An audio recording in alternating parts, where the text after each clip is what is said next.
Psalm 63. God, you are my God. I will earnestly seek you. My soul thirsts for you. My flesh longs for you, in a dry and weary land where there is no water. So I have seen you in the sanctuary, watching your power and your glory. Because your loving kindness is better than life, my lips shall praise you. So I will bless you while I live. I will lift up my hands in your name. My soul shall be satisfied as with the richest food.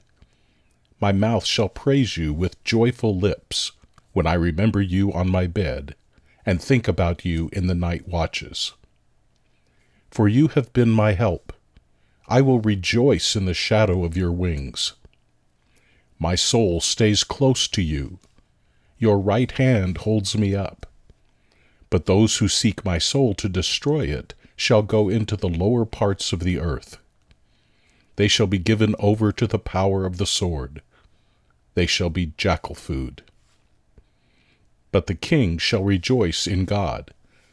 Everyone who swears by him will praise him, for the mouth of those who speak lies shall be silenced.